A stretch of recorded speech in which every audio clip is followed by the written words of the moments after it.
What up guys, it's Fake10hour and I have something pretty cool to share with you today. What you can see here is 100% possible in unmodded Minecraft, and what it relies on is a geometric trick where we're moving an armor stand down on a slant and rotating it. And I'm going to get into the specifics of how this works. I'll post the commands and also the Google Colab code that I used in the description.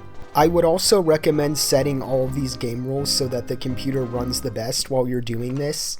The first thing to do is to summon what's called the origin stand. So if we look at this command here, this summon, so what I'm doing here is I'm summoning an armor stand at the height I want it, plus 0.5 blocks, so it's centered on an actual block. That's important. It has no gravity. The tag is origin. Currently this is just an armor stand, and if I hold FN and F3 and then I let go of FN and press B, I can see where it's pointing. The next step is to summon what I call the active stand. So if I go into here and look at this command, this one's a little bit longer. What this is doing is it's executing as origin, then it runs at origin, and what it does is it runs a command to summon an armor stand that is the same as before, but this time the tag is actually active and it has this extra rotation of 60. So this slant, what this slant is it's the angle from the horizontal, which means when my cone is generated, it's going to be generated with a slant of 60 degrees from the horizontal. And this is what it looks like summoned. There's also some commands that will continuously run in the background while this is happening in repeating command blocks. One of them is this. This is going to be what's advancing the time on the time scoreboard.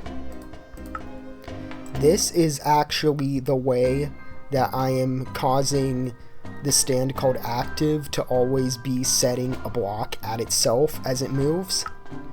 This is how it actually moves. So this execute command causes active to teleport itself forwards, but relative, meaning that whatever direction you have the rotation of that stand at, this is going to move it in that direction. This last one is just running a function, which I'll show how to do in a moment here. Now we're going to have to set up some scoreboard elements. So this is the chain that I've used. In the first command block, what happens is that a scoreboard objective is created just called timer. In the second one, the timer is set so that it can display in the sidebar, which will be convenient in a moment. We had two players that are hypothetical. One is time with a value of 0. The other is 1 with a value of 1. This is set up so that it sets the display name of 1 to be white. This sets up the display name of time to be white. And this does the same for the number as well for each of the players.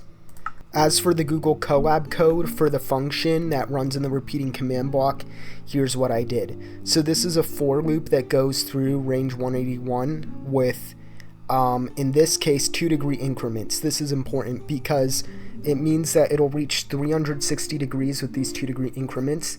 This time value is also important.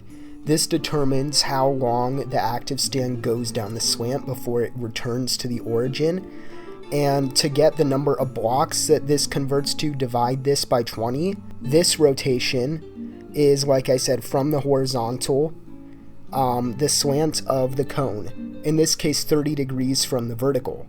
And if I press play, what will happen is it'll generate all of these lines. You can copy the cell output, and then I'll show how to get this into the function. Find your world save and enter it.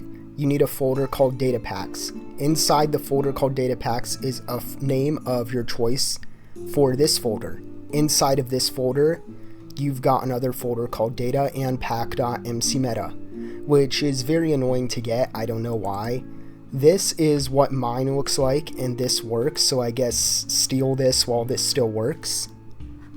But when you go inside data, you have another folder name of your choice. Then you have to enter function without an S. And here is the actual function. What you need to do is to name it to be in a .mcfunction file and paste in your lines of code without any spaces. That's important because spaces mess things up. Yeah, if this is set up correctly, then you'll be able to find it in when you type in the function command and run it inside this repeating command block. Now I'm going to go over what this actually does. So before you do anything, start by turning on these 4 repeating command blocks, and then execute this chain, which has everything else in it. What will happen is there will be 2 stands, one of which is the active stand, the other is the origin stand. The active stand is moving down and making a slant like this, as you can see. Every time the time on timer reaches the tick value that was determined in the function file, it'll come back to the top with a little bit of rotation. If you can imagine this as a screw modifier or something similar, this will just spin around and result in a cone. And also, this does take a while, so you need to be willing to AFK for a while if you want to see this. In order to mix up the blocks like I had on the thumbnail, you can also use the trick that I showed in one of my YouTube shorts.